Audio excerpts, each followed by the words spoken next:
পীর মুরিদের সিলসিলা অনেক বড়। কিন্তু আপনার দেখেন 126 তরিকা যেগুলো আছে না, সবগুলোই কোনো না কোনো পীরের এরা ভক্ত।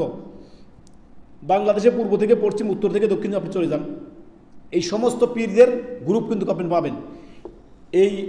এই গ্রুপ হচ্ছে সারসিনার মুরিদ, ওই গ্রুপ হচ্ছে চরমনার মুরিদ, ওই গ্রুপ হচ্ছে আটরশির মুরিদ। মানে এইভাবে করে এইসব পীর মুরিদের সিলসিলা, পুরো দেশ ভর্তি হচ্ছে কি পীর মুরিদের সিলসিলা। এগুলোতে মুরিদদেরকে অন্ধ করে রাখছে। কি করে অন্ধ করে রাখছে? তাদেরকে আপনার মিছে মিছে আশা দিয়ে তাদেরকে রাখছে যে তোমরা যখন মুরিদ হইছ, তোমাদেরকে রেখে আমরা কখনো, পীররা কখনো জান্নাতে যাব না, তোমাদেরকে দলে দলে জাহাজ ভরে ভরে তোমাদেরকে আমরা জান্নাতে কি করাবো? প্রবেশ করাবো। অথচ আল্লাহ তাআলা কি বলেছেন? ইয়াউমা লা তামলিকু নাফসুন লিনাফসিন শাইআ ওয়াল আমরু ইয়াউমাইযিন লিল্লাহ। আল্লাহর হুকুম ছাড়া, আল্লাহর কর্তৃত্ব ছাড়া সেদিন কারোর কর্তৃত্ব চলবে না। পীরের নিজের কি অবস্থা হবে? পীর সেরে যান না। পীরের নিজের কি দশা হবে? সে নিজে জান না। সে আবার অন্যকে নেওয়ার জন্য ওয়াদা দিচ্ছে। কত বড় ধোঁকাবাজ, চিন্তা করেন।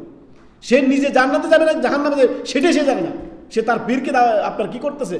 আপনার দাওয়াত দিচ্ছে যে আসো আমার মুরিদ হও, কিছু নজরনিয়াজ নিয়ে আসো, দুনিয়ার নজরনিয়াজ নিয়ে আসো, আইসা আমরা তোমাদেরকে নিয়ে আমরা জান্নাতে দলে দলে যাব।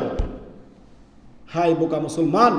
আল্লাহ তাআলার এই কথা যদি, এই বাণী যদি তারা বুঝতো যে আল্লাহ রাব্বুল আলামিন বলেছেন ইয়াউমা লা তামলিকু নাফসুন লিনাফসিন শাইআ ওয়াল আমরু ইয়াউমাইযিন লিল্লাহ, সেদিন একমাত্র কেউ কারোর কোনো উপকার করতে পারবে না।